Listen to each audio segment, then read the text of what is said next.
Et à un tout petit peu plus d'un mois des municipales, nous recevons ce matin Franck Darcel, tête de liste de Rennes Bretagne Europe à Rennes donc. Bonjour Franck Darcel. Bonjour. On vous connaît surtout à Rennes comme guitariste et producteur, écrivain aussi, moins comme politique, même si vous étiez derrière Caroline Olivreau aux dernières municipales. Hier, vous avez présenté les 40 premiers noms de votre liste, que des noms issus de la société civile. Absolument. Vous dites ne pas vouloir laisser la politique aux professionnels de la politique, justement. Pourquoi ?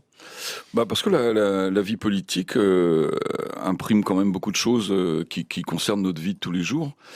Et si à un moment on laisse cette politique à une caste de professionnels, ce qui est un peu le cas en ce moment, c'est-à-dire que c'est des gens qui font carrière toute leur vie dans la politique, on est dépossédé un peu d'une partie de notre liberté d'action. Et donc je pense qu'au moins sur certaines élections, il faut essayer d'y aller, essayer de réveiller les consciences, etc.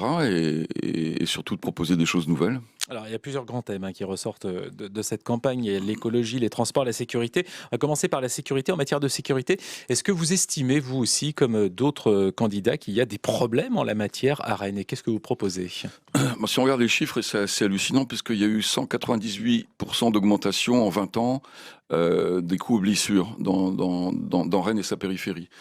Donc c'est énorme. Après, moi je pense que l'idée d'augmenter les moyens continuellement de la police municipale, ça a ses limites parce que ça coûte cher. Alors évidemment, il faut redéfinir les fonctions de la police municipale certainement, mais je crois que là, on essaie de pallier un peu à la faillite de l'État, c'est-à-dire que c'est la police nationale surtout qui manque de moyens.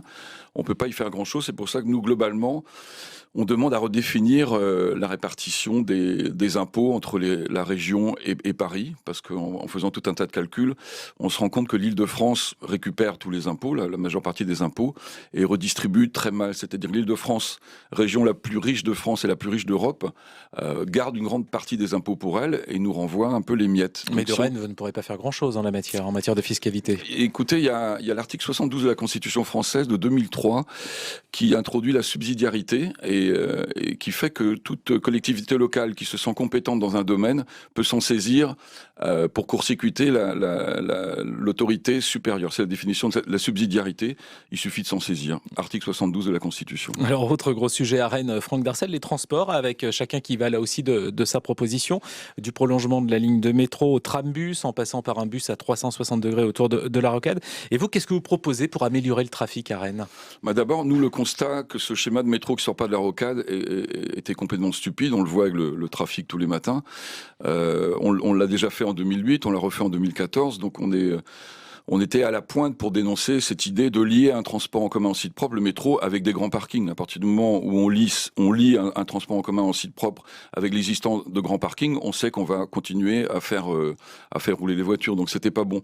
Nous, on pense qu'il faut prolonger certaines lignes de métro par des tramways, plutôt que le trambus, parce que le tramway permet de pérenniser les parcours, alors que le trambus, on voit que certains veulent mettre le covoiturage sur les mêmes pistes, et évidemment, ça va engorger.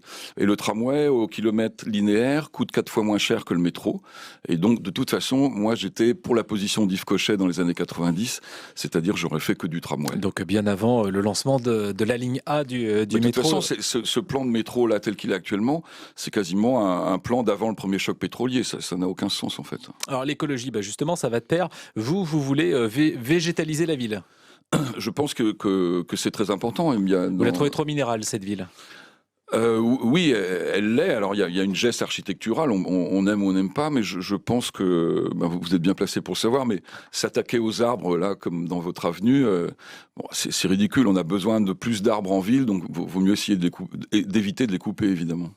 À noter, ça concerne l'enseignement, que vous êtes favorable, vous, au retour à la semaine de 4 jours à Rennes. Pourquoi ? Oui, parce qu'en fait, les moyens n'ont pas été donnés pour que la semaine de 4 jours et demi porte vraiment ses fruits. C'est-à-dire, comme dans d'autres systèmes européens, on aurait pu avoir des activités sportives dans l'après-midi. C'était ça l'intérêt.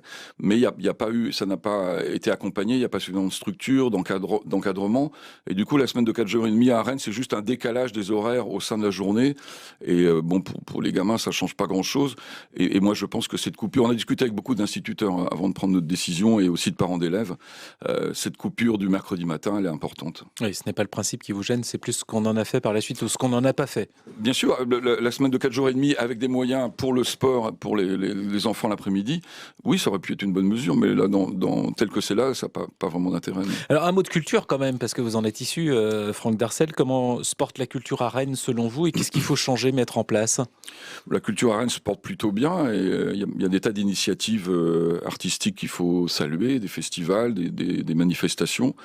Nous, on remarque, moi j'ai commencé la musique ici en 1979, on remarque au niveau équipement, qualité de salle de concert, Rennes c'est un point noir. Moi je travaille avec beaucoup de tourneurs basés à Paris ou ailleurs. Et Rennes, le Liberté, le Music Hall, c'est catastrophique. Avec la fermeture de la cité en plus, maintenant, on n'a pas de bonne salle, donc il faut essayer d'y remédier. Mais là, ça a été particulièrement mauvais. On a reformé Marquis de Sade au Liberté il y a 2 ans, voilà, pour l'avoir testé, le son est affreux. Ouais. Bon, voilà, au moins c'est dit, et c'est dit par un connaisseur. Merci Franck Darcel d'avoir été notre invité, tête de liste de Rennes, Bretagne, Europe à Rennes, donc évidemment.